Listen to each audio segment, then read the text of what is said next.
Um banho de altíssima tecnologia. Este será o Ligados na Tomada dessa semana, que recebe aqui nos estúdios da Jovem Pan o meu parceiro de casa, André Miceli, apresentador do Sociedade Digital. Miceli, seja super bem-vindo ao Ligados na Tomada, meu amigo. É um prazer estar aqui, um crossover hoje. É verdade. Vamos juntar. Você é de casa, não precisa muito mimimi, então eu já vou direto aí. A gente esteve junto online, né? Ou seja, digitalmente conectados, quando eu estava na CES Las Vegas de 2020, um pouquinho antes de começar a pandemia. Você e o Carlos Aros me perguntaram muitas coisas do que estava acontecendo no maior evento de tecnologia e que já tinha uma imersão muito grande da indústria automotiva. E naquela época, Miceli, a gente falava muito de carros autônomos. Nível 1, nível 2, nível 3, você dirigir sem colocar a mão no volante e tal. E virou uma febre isso, inclusive no Máquinas da Pan a gente deu até um passeio que eu fiz naquela região de Mountain View, onde fica a sede do Google, da Waymo, que é um braço para carros autônomos, e tive essa experiência, tal, papapá. Quando chegou essa nova onda de eletrificação global, parece que foi como uma cortina de fumaça em cima de carros autônomos, e isso tudo ficou para trás, e hoje a gente não fala mais de carro autônomos, fala muito de segurança, do ADAS, né? Mas a chave foi virada para a eletrificação. Por que aconteceu isso? Qual que é a tua leitura dessa mudança tão rápida do norte de tecnologia aplicado para os carros? Bom, os carros autônomos esbarraram em questões legais. Os países tiveram, e ainda tem muita dificuldade para conseguir entender o que de fato está disponível e o nível de confiança daquilo que a gente consegue embarcar de tecnologia. E, por outro lado, o tema emissões de carbono cresceu. Cresceu porque a gente começou a precificar os danos ambientais. As empresas de seguro já colocam nos seus preços determinadas regiões do mundo onde tem muito furacão, onde tem possibilidade de chuvas torrenciais, alagamento. E aí, quando os executivos se viram tendo que pagar pelos danos ambientais, essa discussão deixou de ser uma discussão muito de crença. Será que as coisas estão mudando? As coisas estão mudando do ponto de vista ambiental. As seguradoras precificam essa mudança, as operações precificam essa mudança também, e aí todo mundo começou a mexer num determinado ponteirinho na sua indústria para que as emissões de carbono se reduzissem. Você vê a indústria de tecnologia com inteligência artificial olhando muito para a energia nuclear, porque o consumo vai aumentar bastante. Você vê a indústria de veículos tentando descarbonizar a cadeia, seja através do processo de descarbonização de combustíveis fósseis ou então de adoção de algum modelo de eletrificação. Existem vários modelos diferentes e a indústria começou a olhar para isso com um cuidado maior. Eu percebi também uma outra história e foi logo em seguida, aí sim, eu participei junto com você, junto com o Aros aqui no estúdio e você remotamente, você estava no Rio de Janeiro, sim, na sua casa de 22 cômodos na Barra, né? Quem dera. Participando do programa, onde vocês falavam para mim uma história que já estava vindo à tona, que era culpabilidade, responsabilidade e o problema, como você falou de legislação, de quem seria a culpa no caso de um acidente, como seria feita a escolha. Eu lembro até você comentou isso, no caso de um acidente, e o carro ter que optar entre passar na calçada e pegar uma criança ou sim, pegar uma bicicleta que está atravessando, como aconteceu com o Tesla, né? Exatamente. Atravessando pela faixa num lugar que era meio escuro. Então, essa decisão, a culpa é de quem, então? De quem é a responsabilidade? É do condutor, é do fabricante do carro, é da via pública, é do fornecedor da tecnologia. Então isso ficou meio embaralhado, ficou meio confuso, né, Miceli? Ficou, e existem questões que elas estão um pouco descoladas de uma culpa no sentido legal, mas que fazem, que tocam questões morais. Então, existe um experimento do MIT chamado The Moral Machine que coloca esse tipo de situação à disposição das pessoas para que elas votem o que o carro deveria fazer. Então, se o carro faz uma curva numa velocidade que é permitida, mas se logo depois daquela curva tem de um lado da rua uma senhora ou do outro lado da rua 2 bebês. Não vai dar tempo. O que ele faz? Se tem 50 cachorros ou uma pessoa que já está doente.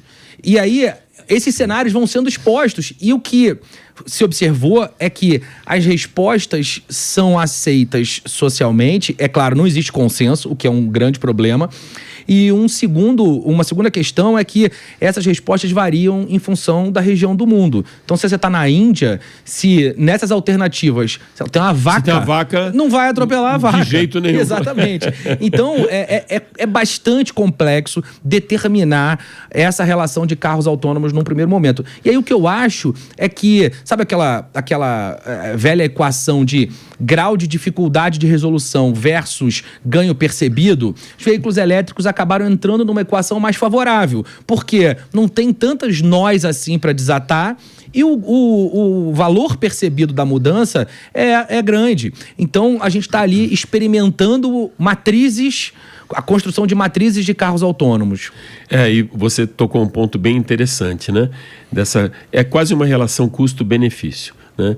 E eu vejo hoje nos carros eletrificados, como a gente está falando muito de segurança, fala-se muito também de toda a parte tecnológica que trabalha para a segurança, não só para a eletrificação, mas para a segurança. Aí sim eu acho extremamente válido a automação do veículo, não para você estar passeando nesse carro num nível 5 de braço cruzado ou dormindo no banco, como a gente cansou de ver vídeos disso, né? Ou fotos do cara deitado, ou sem... Não, eu acho legal quando essa tecnologia embarcada de automação, ela trabalha para manter o carro, por exemplo, numa faixa, para ela perceber a sonolência do condutor e soar um alarme, ou como eu vi em Detroit, andando de Detroit para Milford, no campo de provas da GM, o carro te leva para o acostamento. Ele percebe, ele sabe quem vem atrás, ele sabe que ele pode mudar de faixa e ele te leva para o acostamento se ele percebe ou um mal súbito do condutor ou então que esse cara está sonolento. Ele soa um alarme, senão isso não é perceptível por quem está ao volante, ele simplesmente vai para o acostamento, ele liga o pisca-alerta e aciona através de um sistema parecido com o que a gente tem no Brasil do OnStar, um sistema chamado Super Cruise. Ele aciona a central avisando que tem algum problema, que o carro está com um condutor ali, ou teve um mal súbito, teve um infarto, ou qualquer coisa que vale, e já chama socorro. Então, eu acho que quando essa tecnologia, ela trabalha diretamente para a segurança, eu acho muito legal, e hoje a gente vê nesses carros de ponta elétricos, isso como, por exemplo, o sistema de voz, de comando por voz. Queria que você falasse um pouquinho disso, né? Porque no começo, virou até piada, né? O cara falava uma coisa, respondia outra, totalmente desconexa. Hoje, por exemplo, os carros da BYD tem o High BYD, que é muito preciso. Então, eu acho que o sistema de voz, ele traz não só tecnologia, mas também apontando para a segurança, né, Miceli? Traz apontando para a segurança. Todo o processo de reconhecimento de voz e de tomada de uma ação após esse reconhecimento evoluiu muito rapidamente nos últimos anos, o que é legal.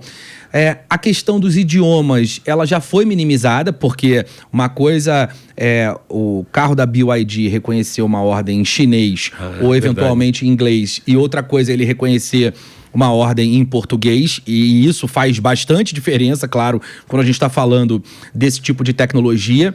No caso da língua portuguesa, existe um dificultador de contexto. Então, sinistro, por exemplo, pode representar o lado esquerdo, pode representar alguma coisa ruim, pode representar, se estiver no Rio de Janeiro, alguma coisa boa, alguém diz, isso aqui é sinistro, é legal. Então, a questão contextual do reconhecimento de comandos de voz, quando a gente está falando em português, ela tem um nível de complexidade maior, mas ainda assim evoluiu. E tem um ponto nisso que você trouxe que é realmente interessante, porque são tecnologias de proteção.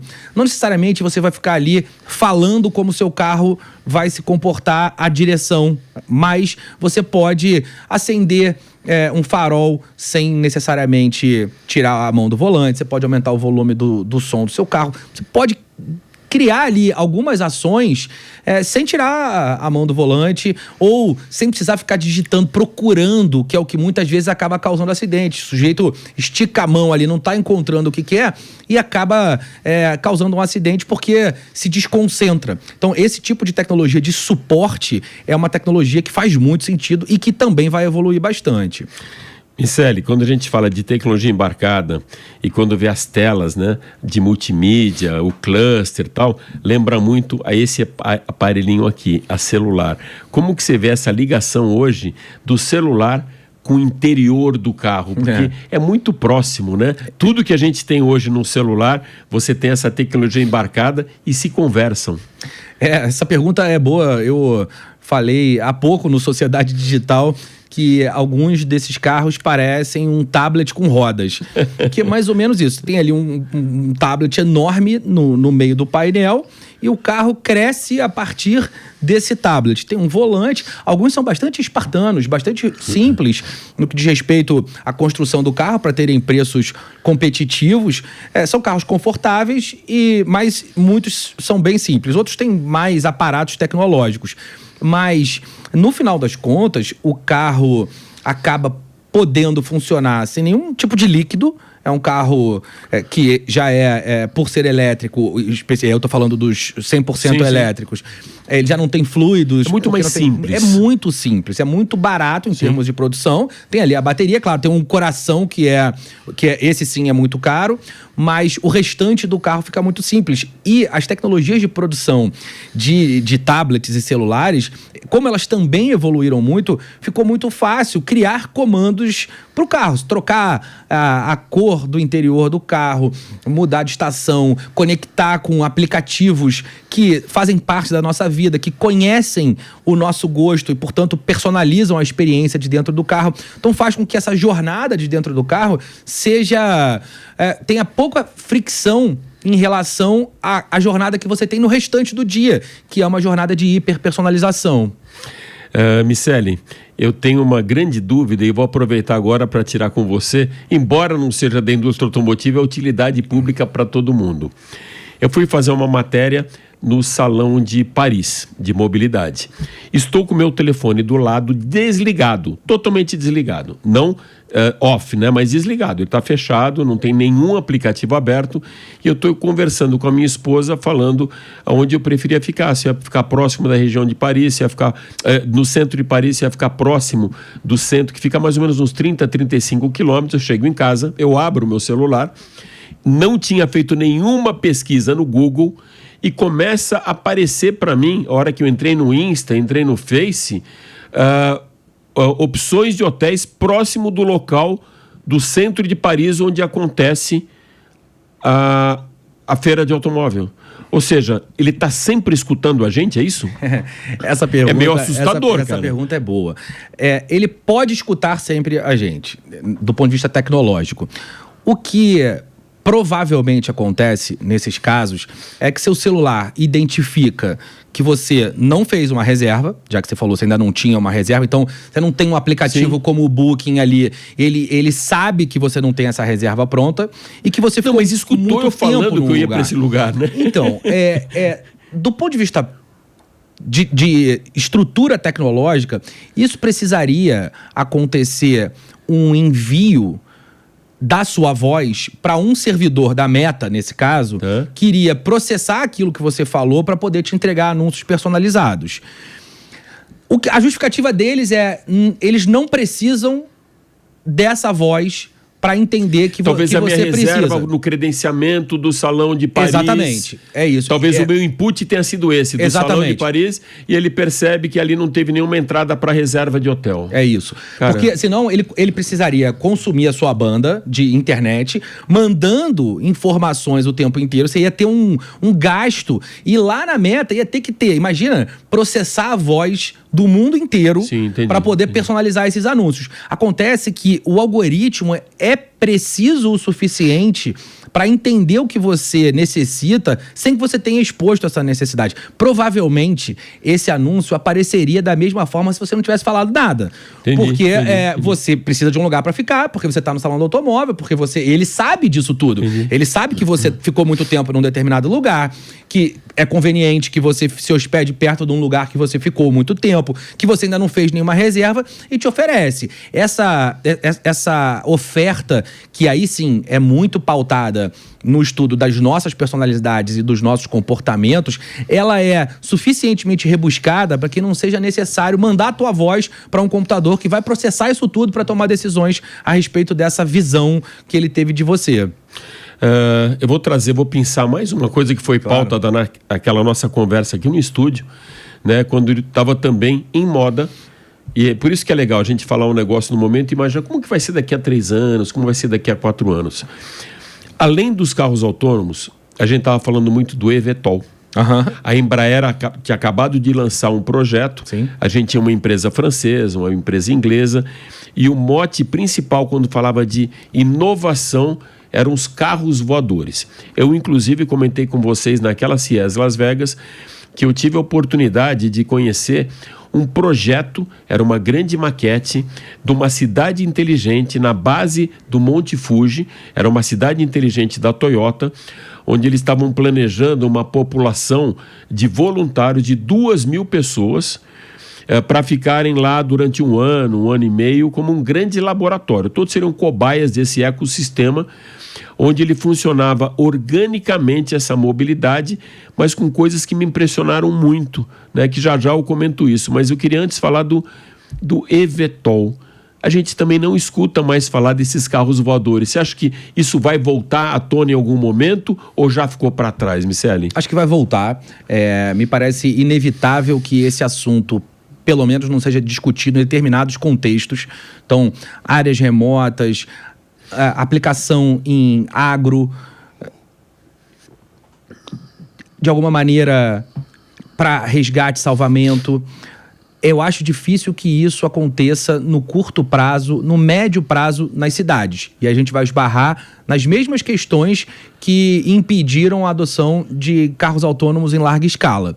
Então, tem ali uma questão de regulamentação, de entendimento, de jurisprudência, de segurança que é muito grande. Imagina aquele ambiente meio Jetsons, as pessoas voando na frente da casa, do apartamento de outras pessoas.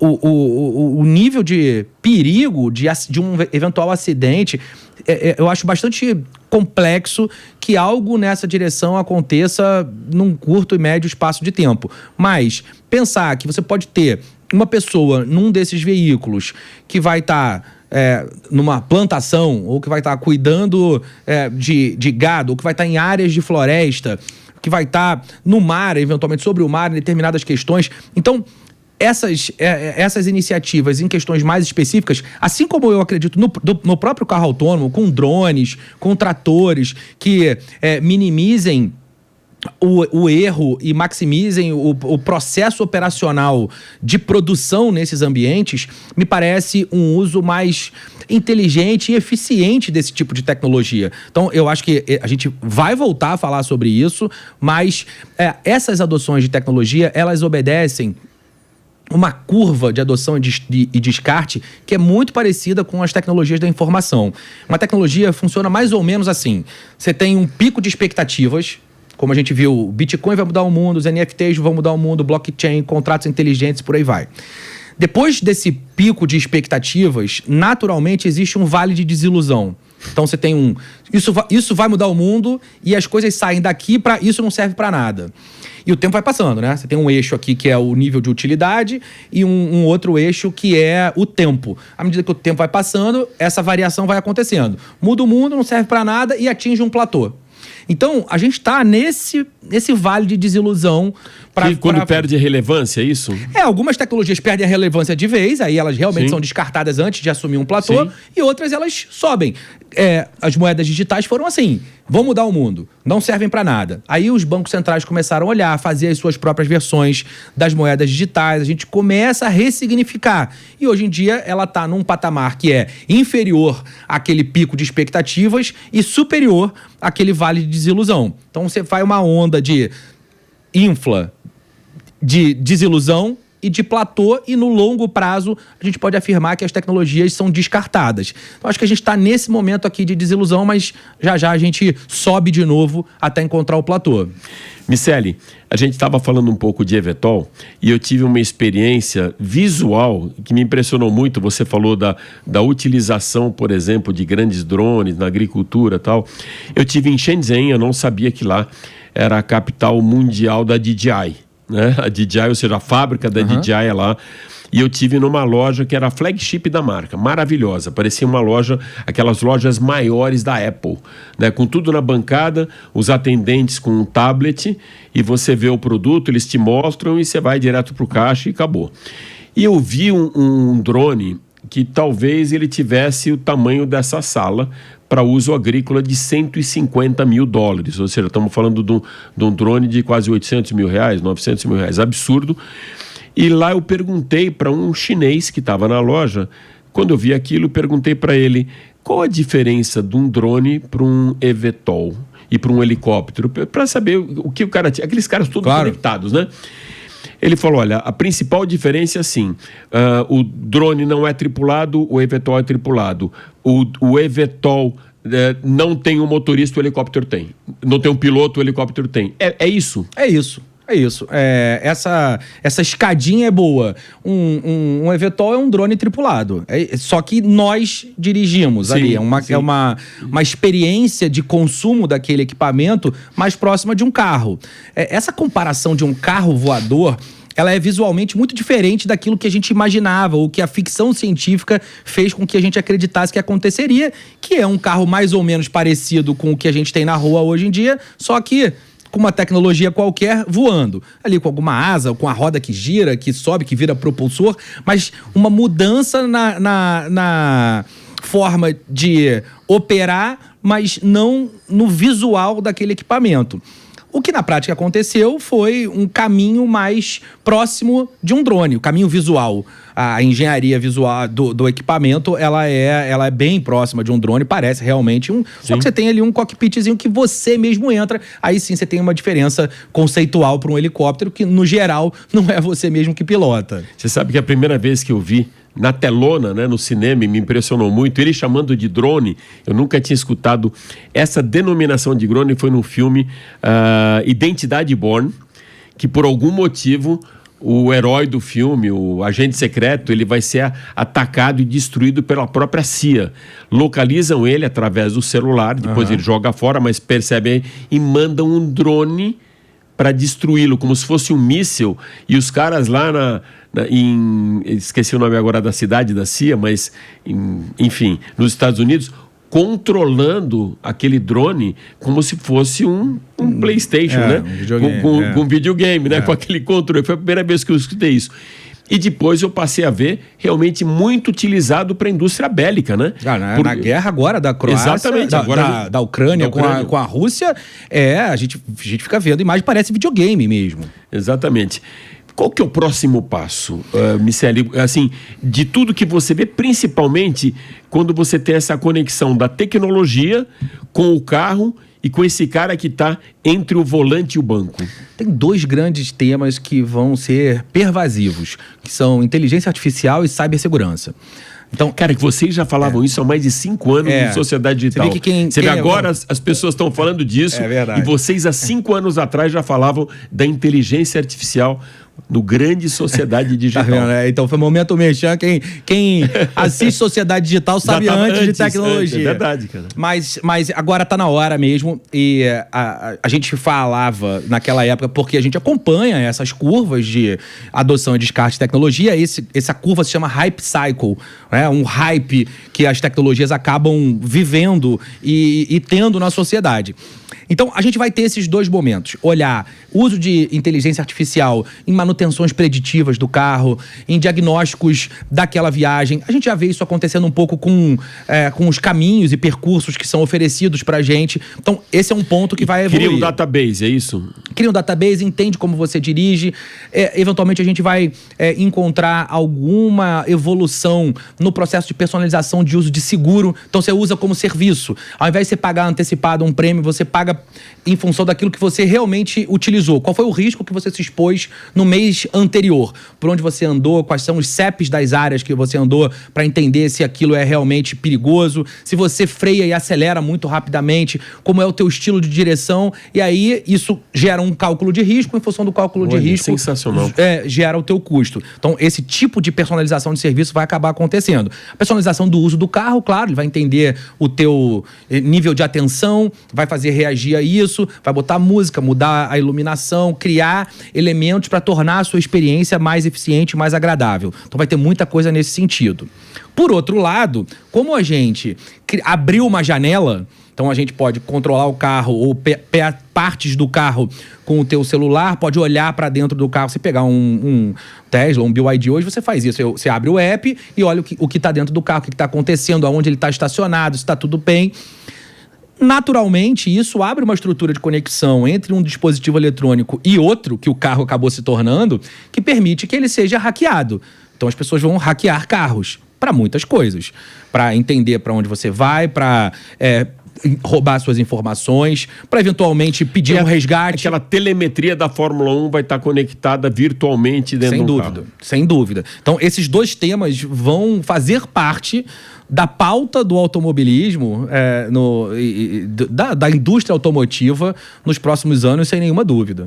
Eu acho incrível toda essa tecnologia. E antigamente, imagina, a gente achava extremamente tecnológico o carro da Williams com suspensão ativa, que era uma coisa totalmente mecânica, mas muito interessante lá atrás. Foi muito disruptiva também. O carro conseguia ler. Miceli, pra gente isso era uma grande inovação. Qual que era a vantagem daquele carro da Williams, que o Ayrton Senna até foi para a pista, foi para Williams pensando nisso, naquela suspensão ativa. Ele conseguia prever lá na frente, a 10 metros, a 5 metros, bem na frente, uma ondulação. E a suspensão, ela se ajustava em cima daquela leitura da topografia do terreno. Imagina que loucura. Hoje, eu estava escutando hoje no Jornal da Manhã, não sei se era o Derrite ou alguém falando de segurança, que os drones vão ajudar, inclusive, a polícia nas fugas, ou seja, de um roubo. Lei seca. Exatamente. De lei seca no Rio de Janeiro. Já tá rolando. Exatamente. Esse era o mote principal. Porque eu sei que no Rio de Janeiro, um amigo meu existem vários grupos. Não, os caras vão me bater quando eu falar isso, mas grupos de celular de aviso. Olha o absurdo. Então, essa rede toda, ela vai se... Eu acho que a tecnologia, ela muitas vezes caminha... não na contramão, mas na mão da segurança. Isso eu vi até na própria eletrificação aqui em São Paulo, no Brasil, cheguei a ver isso na França. O avanço chega, puxa, peraí, mas a gente não tem ponto de eletrificação, a gente está com o carro aqui, não tem onde carregar. Aí chega logo depois a infraestrutura viária elétrica. Puxa, os carros, a autonomia é baixa. Aí produzem uma bateria com maior autonomia e menor tempo de recarga. Esse caminho normalmente acontece, mas também tem o outro lado de empresas como... Eu sempre fui um grande admirador de Elon Musk, visionários, né? Claro. Quem são esses visionários do mercado de tecnologia, na tua leitura? Quem são os seus super-heróis? O Elon Musk é uma figura muito relevante no mercado de tecnologia e para os negócios. Hoje em dia, o Satya Nadella, CEO da Microsoft, ele tem feito um trabalho muito bom. Pegou a Microsoft num momento de turbulência forte com o Steve Ballmer. Então, você tinha ali o Bill Gates, que era um visionário. Sim. O Steve Ballmer, que era o cara do comercial, que fez com que o mercado criasse muitas expectativas em relação à força de vendas que a Microsoft teria. E depois o Satya Nadella, que botou tudo de cabeça para baixo e fez conexões muito fortes com outras empresas, mudou o formato de venda que era impensável da Microsoft, transformou a Microsoft numa empresa de nuvem e hoje em dia está muito próximo da OpenAI, que é a dona do ChatGPT, que faz as principais soluções, pelo menos hoje em dia, em termos de alcance de mercado de inteligência artificial. Então, esse mundo Microsoft é um mundo pelo qual eu tenho uma extrema admiração. Quem gosta de tecnologia não tem como se desligar muito do pensamento do Steve Jobs, com todo o direcionamento de simplicidade, de experiência do usuário, que inclusive está nos carros hoje em dia. Quando eu falo que o carro virou um tablet com rodas, é essa filosofia de ser simples e funcionar bem dentro desse tipo de simplicidade. E o Elon Musk é incrível porque ele monta um túnel, vai para Marte, dá ré no foguete, e implanta um chip no nosso cérebro. É realmente impressionante. Que aula, hein, gente? Esse programa, o programa da semana, é daqueles para você guardar o fascículo. Sabe aquela coleção que você tem com os melhores momentos? Certamente, esse Ligados na Tomada, e dica do nosso querido Fagner, do diretor do programa, aproveitando a visita do André Miceli, do Rio de Janeiro, aqui em São Paulo, para os estúdios do Ligados na Tomada. Miceli, super obrigado pela aula. Eu digo até mais, professor Miceli, muito obrigado por todo esse aculturamento tecnológico que você trouxe para o Ligados na Tomada. Quero mais vezes você aqui. A gente vai abusar mais. E nos bastidores, eu já vou encher ele muito para ele me contar a história de Chat GPT, que eu quero aprender com ele. Obrigado mesmo, amigo. Muito obrigado. Eu que agradeço. O prazer estar aqui. Eu admiro muito o trabalho que você faz aqui e a simplicidade com que você consegue traduzir um assunto que é muito sofisticado, como toda a indústria automobilística. Então, fazendo aqui uma ligação, né? O nosso Sociedade na Tomada, o Ligado no Digital. Que legal. Foi um prazer enorme estar aqui. Obrigado, Fagner, por ter me permitido vir aqui também. E você também, claro, por ter me recebido tão bem. Valeu, obrigado mesmo. E você continua ligado na Tomada e também na nossa programação, porque daqui a pouco, às 4 da tarde, tem o Máquinas na Pan. Com tudo isso e muito mais.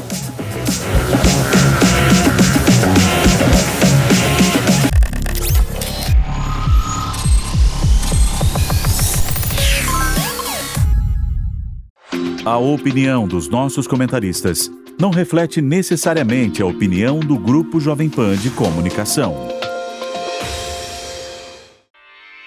Realização Jovem Pan News.